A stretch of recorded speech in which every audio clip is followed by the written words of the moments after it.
அடுத்து பார்த்தோம் அப்படின்னா ஏன் நெட்வொர்க்கிங் இம்பார்ட்டன்ட் அப்படின்னு கேட்டிருக்காங்க. ஃபர்ஸ்ட் நெட்வொர்க்னா என்னன்னு பார்த்தாச்சு. இப்போ நெட்வொர்க்கிங்னா என்னன்னு பார்த்துடலாம். பார்த்துட்டோம் அப்படின்னா இது ரெண்டுக்கு இருக்கிற டிஃபரன்ஸ், அதோட இம்பார்ட்டன்ஸ் ஈஸியாக புரியும்.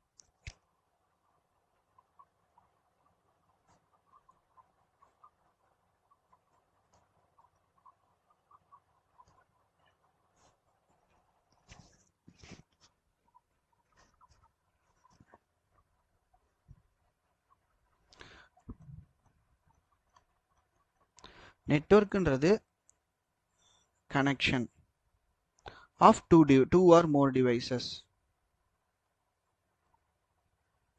நெட்வொர்க்கிங்கிறது என்னன்னா இட்ஸ் அ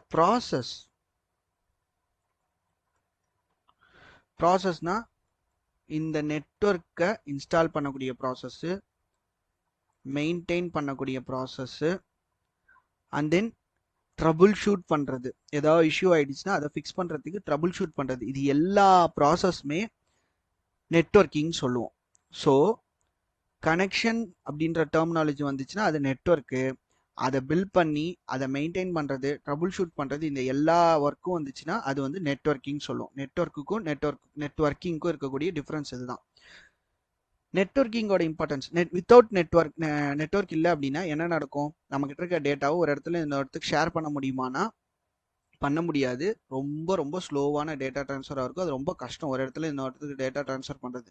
லைக் இப்போ நான் ஒரு ஆஃபீஸில் இருக்கிறேன், ஆஃபீஸ் ஏல இருக்கிறேன், ஆஃபீஸ் பியில் ஒருத்தர் இருக்கிறாங்க. ஏல இருக்கிற ஒருத்தருக்கு வந்து ஒரு டேட்டா வேணும் அப்படின்னா நான் இமீடியட்டாக என்ன பண்ணணும்? அந்த டேட்டாவை இங்கேருந்து யாரோ ஒருத்தர்கிட்ட கொடுத்து அமிச்சு இங்கே நம்ம பி ஆஃபீஸ்க்கு நான் ரீச் அவுட் பண்ணணும். இதுவே நெட்வொர்க் நான் ஃபார்ம் பண்ணியிருந்தேன் அப்படின்னா இங்கே இருக்கிற ஏதோ ஒரு பிசியிலேருந்து இங்கே இருக்கிற பிசிக்கு நான் பாட்டுக்கு டேரெக்டாக வயர்லெஸ் வழியாவோ என்கிட்ட இருக்க இன்ஃபர்மேஷனை இன்னொருத்துக்கு நான் ஷேர் பண்ணிட்டு போயிட்டே இருக்கலாம். அதுதான் நெட்வொர்க்கோட speciality. Without network it is very difficult to access a file, share, send and receive. இது எல்லாமே ரொம்ப கஷ்டமாக இருக்கும். எங்கெங்கெல்லாம் இந்த நெட்வொர்க் யூஸ் பண்ணுறோன்ற எக்ஸாம்பிள் பார்த்தீங்கன்னா இங்கே கொடுத்துருக்கு. சும்மா ஒரு 1-2 examples. Emails, online classes, bank transactions, நம்ம காலேஜில் கூட லோக்கல் ஏரியா நெட்வொர்க் மாதிரி யூஸ் பண்ணுவாங்க. இந்த மாதிரி எல்லா இடத்துலையுமே நெட்வொர்க் இருக்குது.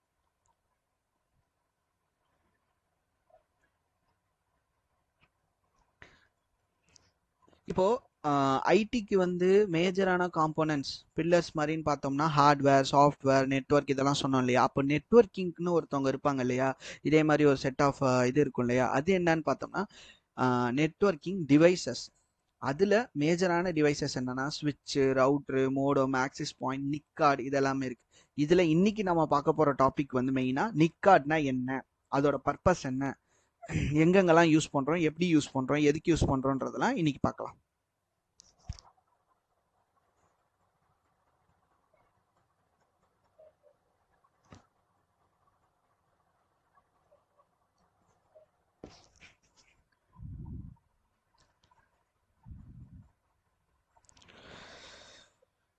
நிக் கார்டு அப்படின்னா நெட்வொர்க் இன்டர்ஃபேஸ் கார்டு.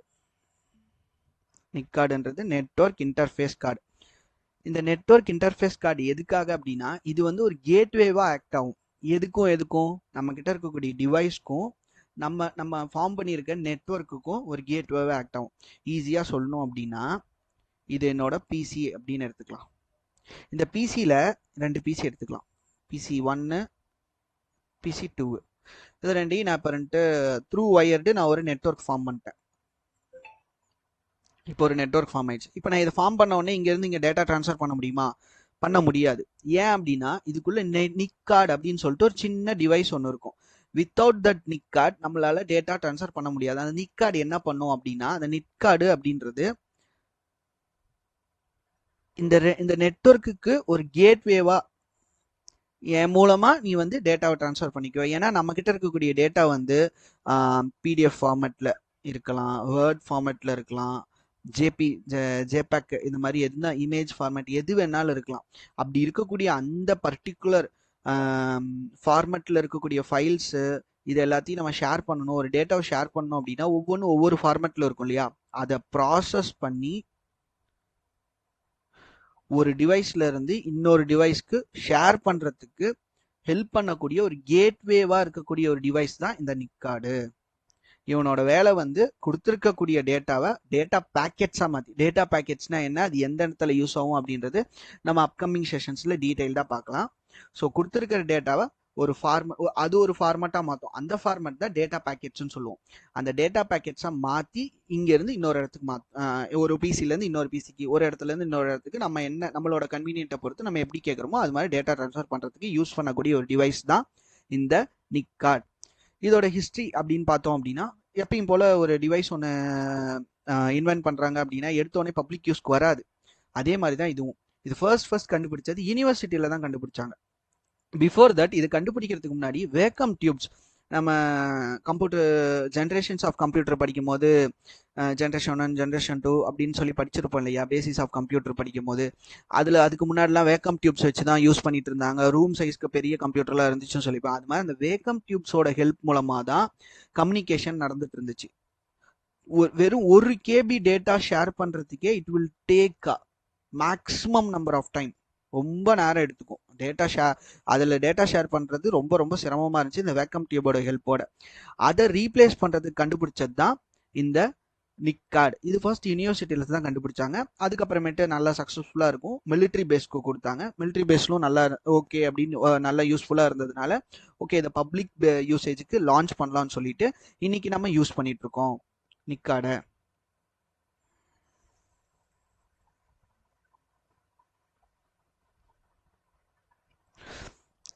இப்போ நிக் கார்டு எப்படி ஒர்க் ஆகுது, நிக் கார்டுன்னு சொல்லிட்டோம், அது கன்ஸ்ட்ரக்ட் எப்படி பண்ணியிருக்காங்க, அது எப்படி ஒர்க் ஆகுது அப்படின்ற ஒரு ஐடியா என்னன்னு சொல்லி பார்த்தலாம். அதை பார்த்தோம்னா உங்களுக்கே ஒரு ஐடியா வரும். இப்போ நிக் கார்டு அப்படின்னு நான் சொல்லிட்டு இருக்கேன் இல்லையா ஃபர்ஸ்ட்ல இருந்து, அது வந்து ஒரு மைக்ரோ கண்ட்ரோலர் டிவைஸ். ஸோ பேசிக்கா மைக்ரோ கண்ட்ரோலர்ன்றது என்னது, மைக்ரோ கண்ட்ரோலர் அப்படின்றது என்ன, அவன்கிட்ட ஒரு டாஸ்க் கொடுத்தாங்க அப்படின்னா அந்த பர்டிகுலர் டாஸ்க் மட்டும்தான் செய்வான், ரிப்பீட்டேட்டிவா செய்வான். அதுதான் மைக்ரோ கண்ட்ரோலரோட வேலை. ஒரே ஒரு டாஸ்க் மட்டும் அசைன் பண்றோம் இல்லை 2 டாஸ்க் அசைன் பண்றோம்னா அதை மட்டும்தான் செய்வான், கண்டினியூஸா செஞ்சுட்டே இருப்பான். அதுதான் மைக்ரோ கண்ட்ரோலரோட வேலை. சேம் இதுவும் இந்த நிக் கார்டும் micro controller using micro controller தானே இது பில்ட் பண்ணியிருப்பாங்க, அப்படிதானே சொல்லியிருக்கேன். ஸோ அப்போ இவன் என்ன டாஸ்க்கை ரிப்பீட்டேட்டிவா பண்றான் அப்படின்னா, இவன் கிட்ட வரக்கூடிய இன்ஃபர்மேஷன் எதுவா இருந்தாலும் ஒன்று எலக்ட்ரிக்கலாவோ அல்லது ரேடியோ சிக்னல்ஸா மாத்தி அந்த நெட்வொர்க்கு எந்த நெட்வொர்க் ஃபார்ம் பண்ணிருக்குமோ அந்த நெட்வொர்க்ல அந்த பர்டிகுலர் டேட்டாவை டிரான்ஸ்ஃபர் பண்ணி விடுறது. சேம் அந்த சைடு இருக்க ரிசீவர் எண்ட்ல இருக்கக்கூடிய அந்த பிசியில் இருக்கக்கூடிய நிக் கார்டு இல்லை லேப்டாப்ல இருக்க நிக் கார்டு என்ன பண்ணும் அப்படின்னா, இவன் அந்த நிக் கார்டு ரிசீவ் பண்ணி அதை ப்ராசஸ் பண்ணி திரும்பவும் பழைய ஃபார்மேட், என்ன ஃபார்மேட்டோ, பிடிஎஃப்னா பிடிஎஃப், வேர்ட்னா வேர்ட், அந்த மாதிரி என்ன ஃபார்மேட்டோ அந்த ஃபார்மேட்டுக்கு ரீப்ராசஸ் பண்ணி யூசருக்கு விஷுவலைஸ் கொடுக்கறது தான் இந்த நிக் கார்டோட வேலை. கொடுத்துருக்கிற டேட்டாவை சிக்னல்ஸாக கன்வெர்ட் பண்ணுறது தான் இவங்களோட வேலை. ப்ராசஸ் பண்ணி சிக்னல்ஸாக கன்வெர்ட் பண்ணுறது மட்டும் தான் இவங்க வேலை. ஈஸியாக நம்ம ஞாபகம் வச்சுக்கிறது எப்படின்னா, எப்படி மொபைல் ஃபோனில் சிம் கார்டுன்னு ஒன்று இருக்கோ அது மாதிரி பிசிக்கு நிக் கார்டு. கொடுத்துருக்கிற வேலையை ப்ராசஸ் பண்ணி கொடுக்கறது தான்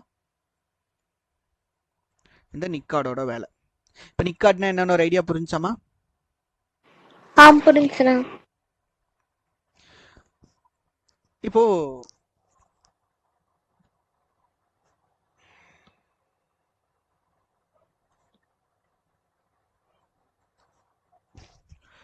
டேட்டா ஷேர் பண்றதுக்கு ஒரு மீடியம் சொல்லியிருந்தேன் இல்லையா, wired medium, wireless medium, 2 medium சொல்லியிருந்தேன். வயர்டு அப்படி இல்லைன்னா வயர்லெஸ்ல தான் டேட்டா ஷேர் பண்ணுவோம்.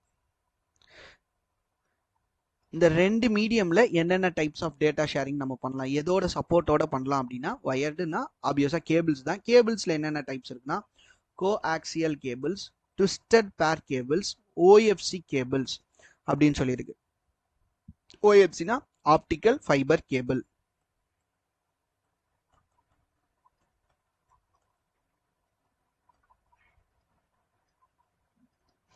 Optical fibre cable. வயர்லெஸ்ன்றது வைஃபை அண்ட் ப்ளூடூத், இவங்க 2 பேர் தான். ஸோ வயர்டு இந்த நான் சொல்லியிருந்தேன் இல்லையா போன ஸ்லைட்ல, எலக்ட்ரிக்கலாவோ அல்லது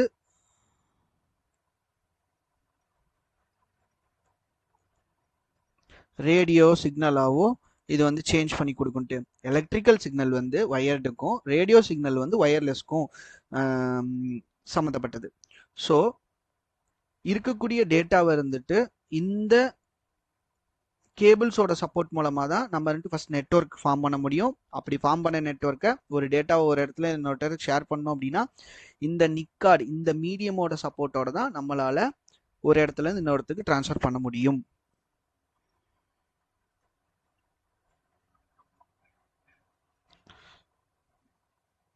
ஸோ இன்னைக்கு செஷனில் நம்ம என்னெல்லாம் பார்த்துருக்கோம், பேசிஸ் ஆஃப் நெட்வொர்க்கிங்னா என்னென்னு பார்த்துருக்கோம், ஐடிக்கும் நெட்வொர்க்குக்கும் என்ன ரிலேஷன் பார்த்துருக்கோம், சாஃப்ட்வேர் ஹார்ட்வேர் அதுக்கான டிஃப்ரென்ஸு, அண்ட் தென் நெட்வொர்க்னா என்ன, நெட்வொர்க்கிங்னா என்ன, இந்த மாதிரி எல்லாமே பார்த்துருக்கோம். நிக்கார்டு அதோட மேஜர் ரோல் எங்கே ப்ளே பண்ணுது பார்த்துருக்கோம். அடுத்து என்னென்ன medium of communication, wired medium wireless மீடியம்னா என்னென்னு பார்த்துருக்கோம். நாளைக்கு செஷனில் வயர்டு மீடியமில் டைப்ஸ் ஆஃப் கேபிள்ஸ் பார்த்தோம் இல்லையா, அதை இன் டீட்டெயில்டாக பார்க்கலாம். தேங்க்யூ. ஓகே.